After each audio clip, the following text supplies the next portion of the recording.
नमस्कार, मैं भरत राज। हमारे खास कार्यक्रम हेलो डॉक्टर में आपका स्वागत है। हमारे साथ स्टूडियो में आज दो खास मेहमान जो डॉक्टर्स हैं, उनसे आज आपको रूबरू करवाते हैं। सबसे पहले सेल्बी हॉस्पिटल के ही डॉक्टर हड्डी रोग विशेषज्ञ डॉक्टर अमित मीणा हमारे साथ मौजूद है और इसके साथ ही किडनी रोग विशेषज्ञ डॉक्टर कवि शर्मा हमारे साथ मौजूद है। सबसे पहले हम बात करेंगे हड्डी रोग विशेषज्ञ डॉक्टर अमित मीणा से। सब बात की जाए हड्डी रोग घुटनों के दर्द की बात की जाए तो सबसे ज़्यादा ये आम बुजुर्गों में समस्या रहती है, लेकिन आजकल युवाओं में भी इस तरह की समस्याएं सामने आने लगी है। इसका क्या कारण है? नमस्कार सभी दर्शकों का अभिनंदन। ये प्रश्न एक बहुत महत्वपूर्ण है क्योंकि नॉर्मली देखा जाता है कि घुटने का जो दर्द होता है वो बुजुर्गों में होता है, परंतु अभी युवाओं में भी देखा जा रहा है। इसका सबसे बड़ा कारण है कि आजकल हमारे युवा स्पोर्ट्स इंजरीज उनमें काफ़ी ज़्यादा कॉमन हो रही है। स्कूल गोइंग टीनेजर्स जो होते हैं उनकी डाइट इस तरह से हो गई है जिसमें कैल्शियम विटामिन डी की कमी हो रही है। साथ ही साथ में अगर कुछ भी छोटी भी इंजरी होती है, छोटी चोट भी लगती है, वो उसको ओवरलुक कर देते हैं। इसका मतलब है कि वो उस पर ध्यान नहीं देते। धीरे धीरे ये चोटें गंभीर होती जाती है जिसके कारण युवा भी घुटने की दर्द से प्रभावित हो रहे हैं। रही बात अगर मैं बुजुर्गों की बात करूं तो आपको सबको पता है हमारे घर में किसी न किसी को घुटने में समस्या चल रही है और ये समस्या आम इसलिए हो गई है क्योंकि घुटने में जो कार्टिलेज होता है, जो एक स्मूथ सरफेस होती है, वो सरफेस खराब होने लग जाती है जिसके कारण घुटने का दर्द बुजुर्गों में बहुत कॉमनली देखा जाता है। इसके साथ ही हम बात करेंगे किडनी रोग को लेकर। हमारे साथ डॉक्टर कवि शर्मा हैं सेल्बी हॉस्पिटल के ही, उनसे बातचीत करते हैं। सर, किडनी रोग के बात की जाए तो इसके लक्षण क्या है? आम व्यक्ति कैसे पहचाने कि अब ये किडनी से जुड़ी हुई समस्या है जो वो समझ सकते हैं? नमस्कार, सभी दर्शकों का आभार। किडनी रोग, सबसे पहले तो ये जाने कि भगवान ने हमको 2 किडनियाँ दी हैं, तो इतना इम्पोर्टेंस है कि एक शरीर के लिए 2 किडनियाँ दी है भगवान ने, तो उसका ठीक से संभालना अपने को ज़रूरी है। लक्षण की बात की तो शुरुआत में तो अपन को पता ही नहीं लगता कि क्या ये चल रहा है किडनी में, लेकिन फिर भी अगर देखें जैसे पैरों में सूजन आना, अगर किसी भी आदमी को पैरों में सूजन आना शुरू हो गई है तो आप एक बार चेक करवाएं। या फिर जल्दी थकान होना, चिड़चिड़ा होना, या रात को नींद कम आना, रात में पेशाब ज़्यादा आना, या फिर पेशाब में खून का आना या पेशाब में झाग बनना, फिर अचानक से किसी को बीपी है, बीपी की अचानक से दवाइयों से कंट्रोल नहीं होना, बीपी रहना, तो आप एक बार बेसिक टेस्ट करवाएं। एक नज़दीकी अस्पताल में जाके बेसिक टेस्ट करवा लें आप। अमित मीणा जी से जानते हैं, नी आर्थराइटिस की बात की जा रही है, ये होता क्या है और इसके क्या ये किस तरह के लोगों में ये समस्या सामने आती है, किन में ये देखा जाता है? जी, ये एक बहुत महत्वपूर्ण प्रश्न है। देखिए, नी अर्थराइटिस का मतलब होता है कि बेसिकली जो घुटने में कार्टिलेज होता है वो उम्र के साथ में वियर और टियर होने लग जाता है। तो जैसे ही ये कार्टिलेज डैमेज होने लग जाता है तो घुटने में एक बार पेन होने लग जाता है। मेरे आपके लिए, दर्शकों के लिए एक मॉडल लेके आया हूँ जिसमें मैं आपको बताऊंगा कि एक नॉर्मल घुटना कैसा होता है और एक आर्थराइटिक घुटना कैसे होता है। तो अगर देखिए मेरे हाथ में 2 बोन मॉडल्स है। आप ये देखेंगे कि ये आपके ऊपर की हड्डी है, ये नीचे वाली हड्डी है। इन दोनों हड्डियों में जो ब्लू कलर का स्ट्रक्चर है इसको कार्टिलेज बोलते हैं। ये कार्टिलेज देखिए इसमें बिल्कुल नॉर्मल है। साथ ही साथ में मैं आपको एक आर्थराइटिक नी दिखा रहा हूँ। तो अभी ये देखिए ऊपर की फीमर बोन, टिबिया बोन, दोनों के बीच में ये जो ब्लू कार्टिलेज है ये पूरा रेड हो गया है। तो देखिए ये जो कार्टिलेज है इसका काम होता है एक बिल्कुल स्मूथ सरफेस प्रोवाइड कराना। ये सरफेस पूरी डैमेज हो जाती है। और ये डैमेज क्यों होती है? क्योंकि दोनों हड्डियों के बीच में एक गद्दी होती है। हमारी आम भाषा में हम गद्दी बोलते हैं और हमारी खास भाषा जो कि हमारी डॉक्टरी भाषा है उसमें हम मेनिस्कस बोलते हैं। टाइम के साथ में ये मेनिस्कस डैमेज हो जाता है और डैमेज होने के कारण ये पूरा का पूरा खराब होने लग जाता है। तो जैसे आप चलोगे फिरोगे कुछ भी करोगे तो दोनों हड्डियां एक दूसरे से रगड़ खाएगी और इसको बोलते हैं हम नी अर्थराइटिस। तो देखिए, नी अर्थराइटिस तो अपन ने देखा कि क्या चीज़ है, लेकिन एक महत्वपूर्ण प्रश्न ये है कि ये किन लोगों में ज़्यादा होता है और इसको कैसे अपन कम किया जा सकता है। तो देखो, एक ओवरवेट, मोटापा, ये एक सबसे महत्वपूर्ण कारण है नी अर्थराइटिस का। दूसरा चीज़ है कि ओवर एक्टिविटी, जैसे बहुत अपनी हिंदुस्तानी परंपरा है, हम थोड़ा उकड़ू ज़्यादा बैठते हैं, आलकती पालकती लगा के बैठते हैं, या फिर हम जो रनर्स होते हैं, जो एथलीट्स होते हैं, वो काफ़ी 10-10, 12-12 किलोमीटर तक रनिंग करते हैं। तो देखिए होता है क्या है कि ये एक ना ओवर के साथ में टाइम के साथ में ये सब इंजरीज एक्यूमुलेट होती जाती है और धीरे धीरे ये कार्टिलेज डैमेज होने लग जाता है। शुरू में हम कोशिश यही करते हैं कि इसको विथ एक्सरसाइज और विथ मेडिकेशंस हम इसको इम्प्रूव कर सकते हैं। तो ये अर्थराइटिस रहता है। डॉक्टर साहब, इसी में नी रिप्लेसमेंट क्या आसान तरीका है इसके इलाज के लिए, और आम व्यक्ति कैसे नी रिप्लेसमेंट करवा सकता है? देखिए ये एक बहुत अच्छा आपने प्रश्न पूछा। देखिए मैं शेल्बी हॉस्पिटल से आता हूँ और शेल्बी हॉस्पिटल आपको पता है कि नॉट ओनली इन राजस्थान बल्कि हिंदुस्तान में अपने नी रिप्लेसमेंट की टेक्निक्स और अपनी जो हमारा वर्कलोड है, जो हमारे रिजल्ट्स है, उनके लिए पूरे हिंदुस्तान में फेमस है। इनफैक्ट विदेशी लोग, भारतवर्ष के अलावा बाहर के लोग भी इस चीज़ को जान रहे हैं। ये हमारे जो पायोनियर रहे नी रिप्लेसमेंट के डॉक्टर विक्रम शाह, जो हमारे संस्थापक भी है सेल्बी ग्रुप के, तो उनकी इजाद की हुई ये टेक्निक है जिसमें क्या रहता है कि हम बहुत ही एक मिनिमम चीरे के साथ में एक ऑपरेशन करते हैं जिसमें ब्लड का जो स्त्राव होता है वो बहुत ही मिनिमम होता है, संक्रमण की संभावनाएं बिल्कुल ना के बराबर है, और साथ ही साथ में हम बहुत ही मिनिमम मेडिसिन देते हैं। तो दोस्तों एक सबसे बड़ी मिसनोमर ये है कि नी रिप्लेसमेंट का मतलब होता है कि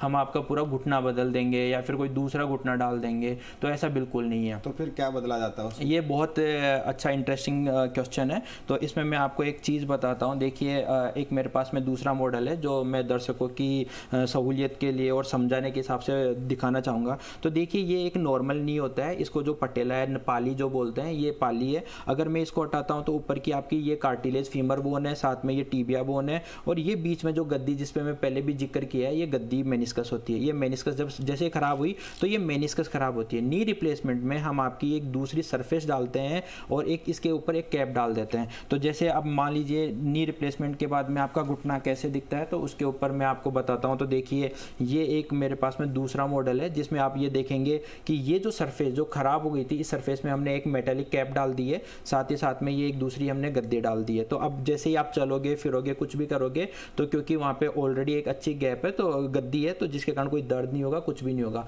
आप हर वो एक्टिविटी कर सकते हैं जो आप इमेजिन करना चाहते हैं, बट क्योंकि नी आर्थराइटिस का पेन इतना सीवियर होता है कि आप वॉशरूम तक नहीं जा पाते हैं। लेकिन ये एक बहुत ही छोटा सा प्रोसीजर है और जो हमारी स्पेशल टेक्निक है उसके भी रिजल्ट बहुत ही ज़बरदस्त देखने को मिलते हैं। इसके साथ ही हम किडनी को लेकर बातचीत करेंगे। डॉक्टर कविश शर्मा हमारे साथ लगातार जुड़े हुए हैं। कविश जी, किडनी की बात की जाए तो ये किस तरह के समस्या है और किस तरह के लोगों में ये खासकर समस्या सामने आती है? किडनी बेसिकली इंडिया डायबिटीज़ का हब है। तो most common cause of kidney failure या किडनी डैमेज का डायबिटीज़ है। तो सबसे पहले तो हमको शुगर का स्क्रीनिंग करना चाहिए, या हमारी फैमिली हिस्ट्री में है, शुगर है तो अपन एक बार शुगर का टेस्ट करवा सकते हैं। दूसरा बीपी, अगर किसी पेशेंट को बीपी है, ऐसा नहीं कि ओल्ड एज में बीपी है, यंग एज में भी अगर बीपी हो रहा है पेशेंट को 30 साल 25 साल, तो सबसे पहले किडनी की जांच करवानी चाहिए उसमें। दूसरा कि ओल्ड एज पेशेंट, ऐसा बोला जाता है कि ओल्ड एज पेशेंट में किडनी की समस्या होगी, ऐसा नहीं है। आजकल तो एकदम यंग पेशेंट 20 साल 25 साल इनमें भी हो रही है। तीसरा कि कई बार क्या होता है, कोई इन्फेक्शन हो गया, कुछ भी हो गया, या पेशाब में इन्फेक्शन हो गया, उससे भी किडनी प्रभावित हो सकती है। या फिर जैसे कोई भी ओबेज पेशेंट है, ओबेसिटी है, मोटापा है, उसकी वजह से किडनी पर असर इसलिए आता है क्योंकि फिल्ट्रेशन ज़्यादा करना पड़ेगा। फिल्ट्रेशन ज़्यादा करना पड़ेगा तो उसमें नेफ्रॉन्स जो होते हैं, जो किडनी की यूनिट है, इकाई है, वो डैमेज हो जाएगी। तो ये जो प्रोन जिसको बोला जाता है कि जैसे आप धूप में काम कर रहे हैं, एक ये पर्टिकुलर पॉपुलेशन है कि जो धूप में खेतों में काम कर रही है, पर्याप्त मात्रा में पानी नहीं पी रहे हैं, स्वेटिंग होती जा रही है, किडनी को फ्लो ही नहीं पहुंचा है, तो उससे भी किडनी की समस्या होने के चांसेस बहुत है। तो इसको कैसे जांच सकते हैं? इनको जांचने के लिए जैसे अभी हमने सेल्बी हॉस्पिटल में एक स्क्रीनिंग शुरू की है कि भाई आप लोगों को लगता है बहुत एम्पल, मतलब बहुत ही कम अमाउंट में हमने स्क्रीनिंग के लिए, इसके एक टेस्ट के लिए एक सीरम क्रेटिनिन होता है, खून की एक सिंपल सी जांच है, क्रेटिनिन हम उसमें साथ में करते हैं। यूरिन टेस्ट, यूरिन में क्या देखेंगे कि भाई किडनी ख़राब होती है तो उससे प्रोटीन तो नहीं जा रहा है, या यूरिन में ब्लड तो नहीं आ रहा है, ब्लड का पता लग जाएगा। दूसरा शुगर की जांच कर लेंगे, वहाँ पे जो डॉक्टर की फ़ी है वो भी इंक्लूडेड है। साथ में हम ब्लड की एक सीबीसी टेस्ट होती है, तो जो किडनी का मरीज होता है उसमें धीरे धीरे हीमोग्लोबिन की मात्रा कम हो जाती है, तो वो भी इस पैकेज में इंक्लूडेड है। तो ये ओवरऑल जो भी ये वहाँ के पेशेंट हैं आसपास के, तो कभी भी आए, 24 आवर ये सुविधा उपलब्ध है। तो सिंपल टेस्ट है ब्लड का और यूरिन का, ये टेस्ट करके आपको बहुत इजीली पता लग जाएगा कि किडनी में कुछ समस्या तो नहीं है। तो सेल्बी हॉस्पिटल में इसको लेकर कुछ हो रहा काम? हाँ, हमने ये स्क्रीनिंग टेस्ट शुरू किया है लास्ट 2 महीने अभी वर्ल्ड किडनी डे था 1 महीने पहले, तब से हमने ये स्क्रीनिंग शुरू की और बहुत सारे पेशेंट इसका लाभ ले रहे हैं सेल्बी हॉस्पिटल में। इसके साथ ही हमारे साथ अमित मीना जी लगातार जुड़े हुए हैं। आपने घुटनों के दर्द के लिए नी रिप्लेसमेंट की बात की, क्या आम व्यक्ति बिना नी रिप्लेसमेंट के उसको बेहतर इलाज मिल सकता है, और क्या विकल्प हो सकते हैं कि उनको नी रिप्लेसमेंट नहीं करवाना पड़े? जी बिल्कुल, मैं दर्शकों के लिए जानना बहुत ज़्यादा ज़रूरी है कि मैं अपनी एक नॉर्मल प्रैक्टिस में मानता हूं कि अगर मैं 100 में से 100 घुटने के दर्द वाले मरीज़ देख रहा हूं तो मैं 95% मरीज़ों को मैं ये कहता हूं कि आपको नी रिप्लेसमेंट की ज़रूरत नहीं है। देखिए, नी रिप्लेसमेंट बेसिकली एक बहुत ही इफ़ेक्टिव ट्रीटमेंट है, बट ये तभी अच्छा लगता है जब आपका नी कम्प्लीटली बिल्कुल एंड स्टेज पे ख़राब हो चुका है, जिसको हमारी भाषा में बोलते हैं ग्रेड 4 ऑस्टियोआर्थराइटिस, और साथ ही साथ में पैरों में थोड़ी डिफॉर्मिटी या टेढ़ापन या पैर थोड़ा बेंड होने लग जाते हैं, तो उस कंडीशन में डेफिनेटली नी रिप्लेसमेंट बहुत बढ़िया है। लेकिन अगर मैं बात करूं कि इसके अलावा कोई विकल्प है तो बिल्कुल, देखिए वजन कम करना एक सबसे बेहतरीन विकल्प है।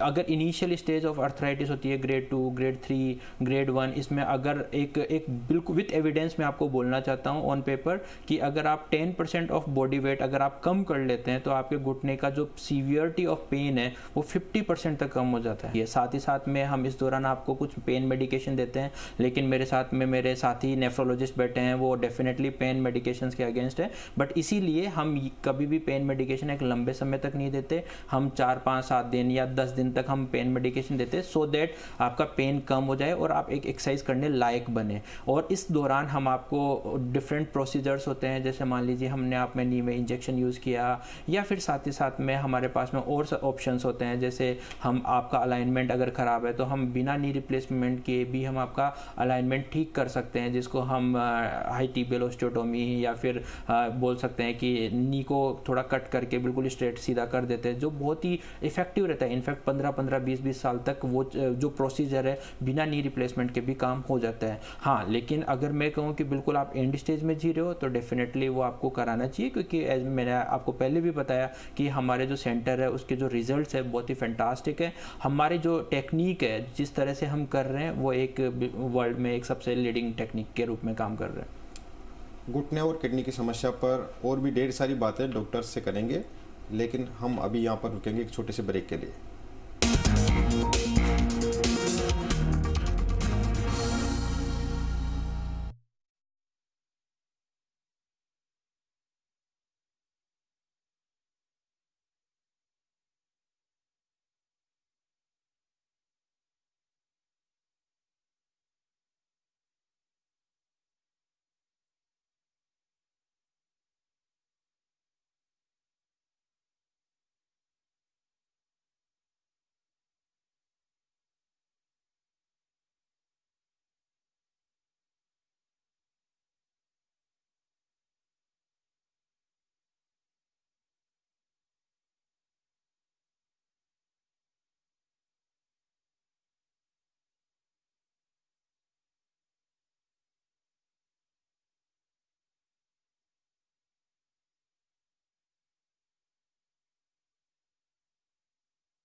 ब्रेक के बाद हमारे खास कार्यक्रम में आपका स्वागत है। हमारे साथ डॉक्टर्स लगातार जुड़े हुए हैं। किडनी और घुटने की दर्द की जो समस्याएं हैं उसी पर बातचीत करेंगे। हमारे साथ डॉक्टर अमित मीना लगातार जुड़े हुए हैं। अभी हम नी रिप्लेसमेंट की बात कर रहे थे, लेकिन इसके साथ ही हम बात करें खाने पीने की चीज़ों को। कई बार क्या ये समस्या है पानी खान पान से जुड़ी हुई भी? बिल्कुल, ये जानना बहुत ज़्यादा ज़रूरी है क्योंकि आजकल हम लोग जंक फूड की तरफ ज़्यादा जा रहे हैं। जैसे अब मैं बताऊं कि हमारे जो यंगस्टर्स है, बच्चे लोग हैं, वो लोग पिज़्ज़ा, बर्गर ये सब में ज़्यादा खाने में भरोसा करते हैं बजाय कि एक अच्छा दूध दही छाछ खाने के। तो देखिए, दूध का एक अपना बेनिफिट होता है, कैल्शियम रिच डाइट होती है, लेकिन आजकल हमारे खाने में कैल्शियम वगैरह बहुत कम हो रहा है। साथ ही साथ में विटामिन डी काफ़ी डेफिशिएट पाया जाता है। ये माना जाता है कि अगर आप 100 लोगों का ब्लड सैंपल लेंगे और उनका विटामिन डी चेक कराएंगे तो आपको ऑलमोस्ट 95% लोगों में विटामिन डी डेफिशिएंट होगा। और साथ ही साथ में क्योंकि हम राजस्थान से आते हैं तो हमारे यहाँ पे एक बहुत बड़ा एरिया जो कि फ्लोराइड वाले पानी में रह रहा है। तो मैं आपके अपने दर्शकों को बताना चाहूँगा कि जो फ्लोराइड है वो क्या होता है कि टाइम के साथ में आपके जॉइंट्स में एक्यूमुलेट होने लग जाता है, या फिर बोलते हैं कि एकत्रित होने लग जाता है, और जो कि अपनी जो एक स्मूथ सरफेस जिसको पहले भी हमने कार्टिलेज के रूप में वर्णन किया है, तो ये उस कार्टिलेज को डैमेज करने लग जाता है, जो कि एक अर्थराइटिस का मेन कोज होता है, अर्थराइटिस के लिए रिस्पॉन्सिबल होता है। हमारे साथ किडनी की समस्या को लेकर बातचीत करने के लिए डॉक्टर कवि शर्मा लगातार जुड़े हुए हैं। कवि जी, बात की जाए किडनी की तो अब आम व्यक्ति इससे कैसे बच सकता है? आम व्यक्ति, जैसे अभी नॉर्थ की बात की जाए तो नॉर्थ में सबसे ज़्यादा गर्मी बहुत पड़ती है। तो गर्मी अगर है, स्वेटिंग अगर हो रही है पेशेंट को, तो उसकी वजह से पानी का फ्लो किडनी तक कम पहुंचेगा। तो आप ये एक टारगेट बना के रखें कि मेरे को दिन में 2 से 2.5 लीटर पानी पीना है, 10 से 12 गिलास पानी पीना है, ताकि एडिक्वेट अमाउंट में किडनी में फ्लो जाए, एडिक्वेट अमाउंट में यूरिन हमारे पास में यूरिन आउटपुट हो। फर्स्ट। सेकेंडली, आप नमक का पर्याप्त मात्रा में सेवन करें, ज़्यादा मात्रा में नहीं।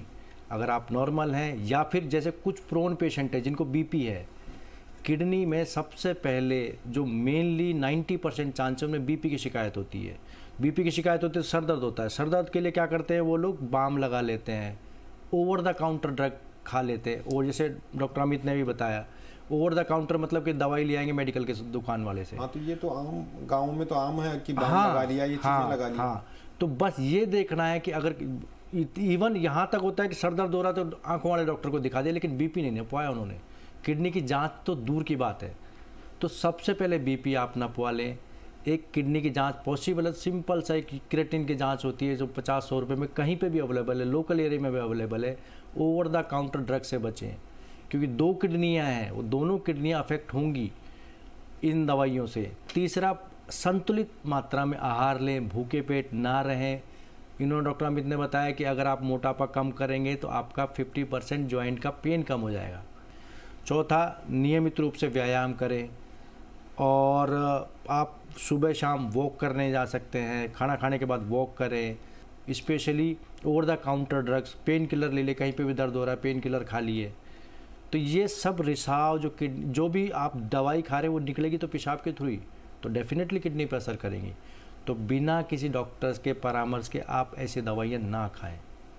इसके साथ ही किडनी में पथरी की समस्या बहुत ज़्यादा देखी जाती है, तो आम व्यक्ति को कैसे पता चल जाए कि उसमें किडनी में उनके स्टोन की समस्या है वो सामने आ रही? देखो, अगर आप एक कॉमन मैन भी गूगल करेगा ना, तो स्टोन बेल्ट ऑफ इंडिया, वो नॉर्थ का जो है, हरियाणा, राजस्थान, पंजाब, एमपी, दिल्ली, इनमें सबसे ज़्यादा स्टोन किडनी स्टोन होते हैं। क्यों? क्योंकि इतनी ज़्यादा गर्मी है तो स्वेटिंग होगी तो क्या होगा कि यूरिन कॉन्सेंट्रेशन जो होता है वो एकदम, ये कैल्शियम ये सब डिपॉजिट होकर किडनी में जमा हो जाते हैं। तो मैंने बताया ना कि स्ट्रेस जो दिया कि सबसे एम्पल अमाउंट में या पर्याप्त मात्रा में 2 से 2.5 लीटर तक पानी को मेंटेन करें। अगर छोटा मोटा स्टोन भी क्रिएट हो जाता है तो वो फ्लश आउट हो जाएगा आपका। इसके साथ ही कई बार बातचीत होती है, किडनी में समस्या होती है, डायलिसिस की बात आती है, तो आम व्यक्ति को ये डर रहता है कि डायलिसिस नहीं करवाना है। तो क्या डायलिसिस से उनका डर सही है या गलत है? नहीं, देखो, अगर जैसे मेरे पास कोई पेशेंट आया तो ऐसा नहीं कि उसका क्रेटिनिन 8 है या 10 है, ये मैं पहले बोल दूंगा उसको डायलिसिस करानी है। पहली बात तो ये समझने की ज़रूरत है कि किडनी की 5 स्टेज होती हैं। 4 स्टेज तक तो कंजर्वेटिव मैनेजमेंट करके देखेंगे। स्टेज 5 पे भी अगर वो पहुंच जाता है तो सबसे पहले जो पेशेंट आया उसको ये देखना है क्रेटिन 10। जनरली क्या करते हैं कि 8 या 9 क्रेटिन हो गया, डायलिसिस। ऐसा नहीं है। हम ये कारण जानने की कोशिश करेंगे, क्या ये क्रेटिन अभी रिसेंटली बढ़ा है या अब ये धीरे धीरे बढ़ता, सालों से अगर बढ़ता आ रहा है तो दूसरी बात है। लेकिन अगर कोई कारण है, जैसे उसने क्या किया कि भाई क्रेटिन पहले 4 था, अचानक से उसको इन्फेक्शन हो गया, तो पहले हम वो इन्फेक्शन ट्रीट करेंगे। तो ऐसा नहीं है कि जाते ही कोई भी आपको डायलिसिस में धकेला जा सकता है, पहली बात। दूसरी, डायलिसिस से बिल्कुल डरने की ज़रूरत नहीं है, क्योंकि पेशेंट को खुद, जब डायलिसिस करते क्यों है, डायलिसिस के जो तरीका है कि हम एक आर्टिफिशियल किडनी जो मशीन है, मशीन से खून का फिल्टर करना है। फिल्टर क्यों करना है? क्योंकि जो विषाक्त पदार्थ अब शरीर में जमा हो गए हैं वो किडनी से नहीं निकल रहे हैं। तो जब वो इधर उधर डिपॉजिट होंगे, खुजली चलेगी, उसको भूख नहीं लगेगी, कमजोरी आएगी, जी मचलाएगा उसका, रात में सोएगा नहीं, बेचैनी रहेगी, ये सारी समस्याएं जब होंगी तब हम डायलिसिस शुरू करते हैं। और डायलिसिस ऐसा नहीं कि 3 बार कराना जरूरी है, 2 बार कराना जरूरी है। अब एक नया कंसेप्ट आया हुआ है, जब लगेगा तब करेंगे, मीन्स पेशेंट को जब समस्या हुई तो डायलिसिस करेंगे। ऐसा नहीं कि रेगुलर उसको फॉलोअप में जाना ही जाना है, करना ही करना है। फिर पेशेंट को वेट गेन होगा, अच्छा फील होगा, मतलब जो उसका चिड़चिड़ापन है वो चला जाएगा, तो खुद पेशेंट बोलेगा कि नहीं नहीं मैं अब डायलिसिस कराने जाता हूँ। डरने की बिल्कुल ज़रूरत नहीं है। और ऐसा भी नहीं कि डायलिसिस करना ही करना है, वो तब है जब कोई भी ऐसा कारण नहीं है कि हम इस मरीज की किडनी ठीक नहीं कर सकते, तब हम उसको लास्ट स्टेज पे बताते हैं कि अब डायलिसिस की ज़रूरत है। हमारे साथ डॉक्टर अमित मीणा लगातार जुड़े हुए हैं, जो घुटनों के दर्द पर बातचीत कर रहे हैं। आपने अभी नी रिप्लेसमेंट पर बात की, लेकिन क्या नी रिप्लेसमेंट ही किसी दर्द का निवारण का अंतिम उपाय है, या इस नी रिप्लेसमेंट को टाला जा सकता है? बिल्कुल बिल्कुल नी रिप्लेसमेंट को टाला जा सकता है। जैसे मैंने आपको पहले बताया कि अगर मेरे पास 100 पेशेंट घुटने के दर्द को लेके आ रहे हैं तो मैं 95% लोगों को कहता हूं कि नहीं रुको, आप आराम से ठीक हो सकते हो। उनको मैं एक्सरसाइज एक्सप्लेन कर रहा हूं, कुछ मेडिसिन दे रहा हूं, कुछ फिजियोथेरेपी करवा रहा हूं। ये सब चीज़ें डेफिनेटली एक थोड़े टाइम के लिए, अपन 3 साल 4 साल 5 साल इसको बिल्कुल टाल सकते हैं। और अगर इसको टाल सकते हैं, मान लो किसी ने नी रिप्लेसमेंट करवा भी लिया, तो कितने सालों तक वो मान के चले कि मैं 5 साल 10 साल तो मुझे कोई समस्या नहीं होगी, समस्या छुटकारा? बिल्कुल बिल्कुल। तो देखिए जो नी रिप्लेसमेंट है, तो ये सबसे पहले जानने की ज़रूरत है कि मैंने आपको पहले बताया नी रिप्लेसमेंट में हम केवल एक रीसरफेसिंग कर रहे हैं।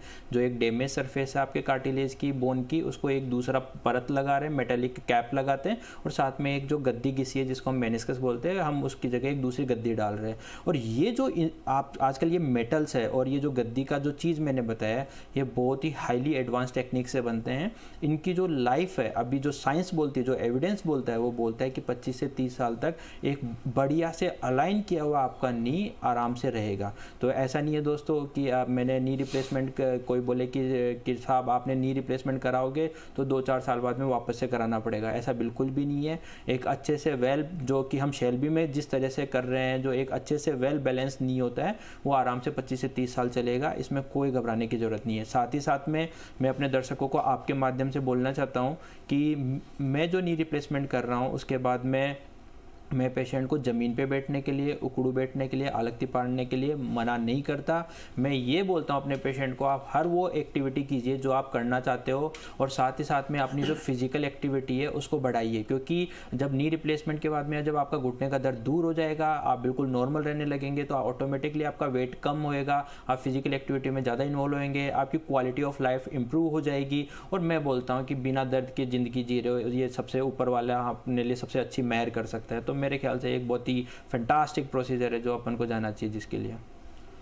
तो हमारे साथ आज स्टूडियो में 2 खास डॉक्टर कवि शर्मा और डॉक्टर अमित मीणा हमारे साथ जुड़े, जिन्होंने हड्डियों की समस्या, घुटनों की समस्या पर बातचीत की, किडनी की समस्या पर बातचीत की। अगली बार फिर हम ऐसे ही खास मेहमानों के साथ अन्य समस्याओं को लेकर आपके सामने रूबरू होंगे। नमस्कार।